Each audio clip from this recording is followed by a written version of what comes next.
àfínjúwọjà wọn rìn gbẹdẹmukẹ àwọn ọ̀bùnwọ̀jà wọn pa ṣíọ̀ṣíọ̀ ọ̀bùn ṣíọ̀ṣíọ̀ nírẹ̀rù àfínjúwọlé.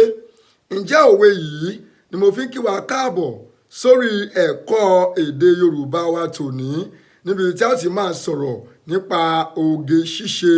Oge ṣíṣe ni a máa yẹ̀wò lónìí lórí ẹ̀kọ́ èdè Yorùbá wa.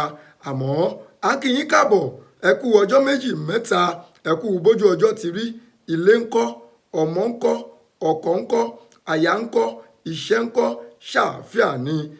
Adúpẹ́ lọ́wọ́ Òdùmarè tó tún dá wa sí dòní lónìí lórí ẹ̀kọ́ èdè Yorùbá wa, níbi tá a ti máa sọ̀rọ̀ nípa oge ṣíṣe.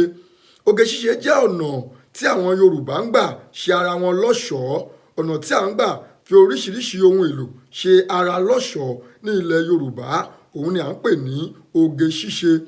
Ara àwọn ọ̀nà tí a ń gbà ṣe oge ní ilẹ̀ Yorùbá ni aṣọ wíwọ̀, ìlẹ̀kẹ̀ lílò, ìlà kíkọ, eyín pípa, irun dídì, lílo tàbí títọ́ làálì, osùn kíkùn. Ara àwọn ọ̀nà tí a ń gbà ṣoge ní ilẹ̀ Yorùbá ni gèlè wíwé. Ara ọ̀nà tí a ń gbà ṣoge ní ilẹ̀ Yorùbá ni fìlà lílò tàbí dídé. Ara àwọn ọ̀nà tí a ń gbà ṣoge ní ilẹ̀ Yorùbá ni iná. Yorùbá jẹ́ ìran tí ó gbajúmọ̀, tí ó gbáfẹ́. Ìdí rèé tí wọn kì í fi ẹwà ara wọn tàbí oge ṣíṣe tí wọn kì í fi ṣeré. Ǹjẹ́ kí là ń wí? A wí pé ọ̀nà tí Yorùbá ń gbà ṣe ara wọn lọ́ṣọ̀ọ́, òun ni à ń pè ní oge ṣíṣe. Onírúurú ọ̀nà ni à ń gbà ṣoge ní ilẹ̀ Yorùbá bí aṣọ wíwọ̀ àti ìlà kíkọ. Ǹjẹ́ kò ní jù báyìí lọ lórí ẹ̀kọ́ èdè Yorùbá wa tòní lórí oge ṣíṣe. Ẹ̀yin lè fẹ́ darapọ̀ mọ́ wa kí ẹ kọ́ èdè Yorùbá síwájú sí i.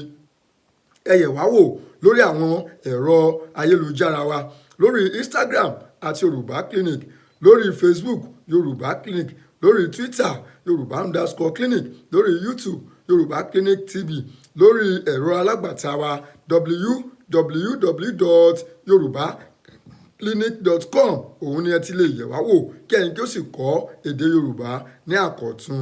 Ǹjẹ́ kó tó wá di ìgbà míì tí a máa mú àkọ̀tun èdè Yorùbá wá sí etí ìgbọ́ yín tàbí ojú ìwòran yín, èmi atọ́kùn yín Ọlárẹ̀wájú Àyìndé Ọláìyá wípé ẹ wà ní àlàáfíà.